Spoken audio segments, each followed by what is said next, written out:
Some people don't need noise to feel alive. They don't need crowded rooms or busy weekends or the constant motion that seems to keep everyone else awake.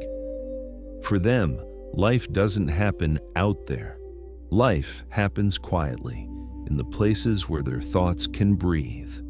And to the outside world, this preference looks suspicious. It looks like they're hiding or avoiding or somehow participating in life less. But in reality, they're participating differently, not through volume, but through depth. Psychology has a name for this: an active internal world. These are the people whose minds don't wait for excitement, imagination, reflection, emotional clarity. All of it happens naturally, without external stimulation. Home just becomes the environment where these inner movements make the most sense. Most people think homebodies are escaping the world, but many of them aren't running away from anything. They're running toward peace, toward a pace that doesn't drain them, toward a life that feels more honest than performance ever could. There's a moment most people like this share, even if they never talk about it. A moment when they tried to keep up, with friends who loved constant plans, with people who thrived on attention, with a world that rewards loudness. And eventually they realized their calm wasn't a flaw. Their preference for solitude wasn't a limitation. It was simply the way they were wired. I remember when that realization hit me. I thought staying home would make me feel left behind, but instead, the opposite happened. I felt more understood sitting in my own space than I ever did in places that demanded energy I didn't have. I realized life doesn't become meaningful just because someone else is watching. Meaning grows in the places where your mind finally gets quiet enough to listen. People who love staying home often share one trait: introspection. They think deeply, sometimes too deeply. A small moment can become a memory can become a lesson, and a lesson can stay with them long after everyone else has moved on. They don't rush through emotions just to keep pace with others.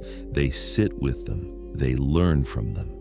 This is why research connects solitude-loving individuals with higher creativity, empathy, and emotional intelligence. When you're not distracted by the world, you notice the world more clearly. But society doesn't always understand this. You're missing out. You should get out more. Don't you get bored? These comments aren't neutral. They imply that choosing quiet is somehow choosing less. Yet some of the world's most thoughtful people lived quietly. Their ideas weren't born in crowds. They were shaped slowly, in silence, in rooms where they finally had the space to think. Silence teaches things that noise can't. It teaches patience. It teaches observation. It teaches you to find strength that doesn't need an audience. But there's a deeper layer too, one most people don't see. Sometimes the decision to stay home isn't about personality. It's about protection, not from danger, but from overstimulation. People who feel deeply get tired quickly in chaotic environments. Their nervous system craves stability, predictability, a place where they can soften instead of brace. Home becomes that space. Other times it's about trust. They don't open up easily, not because they're closed off, but because they take emotions seriously.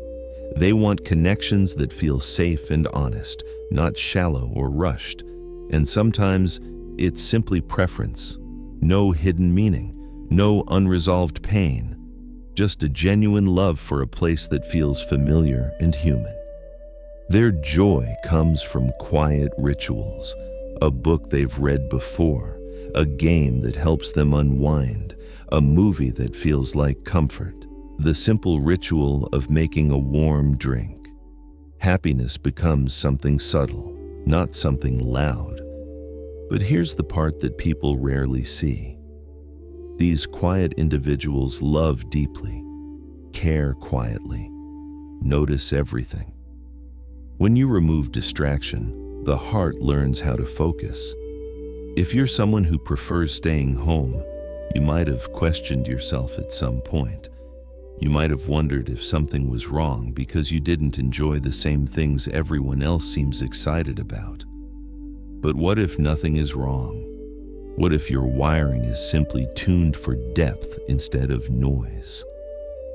Let me shift from describing these people to speaking as one of them. I used to worry that if I stayed home too often, the world would forget me. But then I realized something simpler. The world inside my mind was growing. Ideas felt alive, thoughts felt meaningful, and I didn't need a spotlight to validate any of it. Home stopped being a location, it became a state of mind.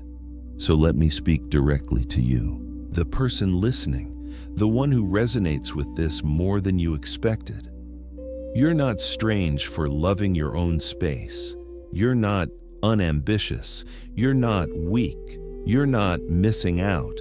You're building a life that doesn't drain you. Psychology explains this too. It's not just introversion, it's energy management, knowing what nourishes you and what exhausts you. It's emotional boundaries, choosing people who feel safe instead of people who feel loud. It's inner richness, the ability to turn silence into creativity and routine into meaning. It's environmental control, understanding what your mind needs emotionally and giving it exactly that. And yes, sometimes the love for home comes from past disappointment, trust broken, emotions misunderstood, or connections that felt heavier than they should have. So you built a space where you don't have to shrink or apologize for who you are.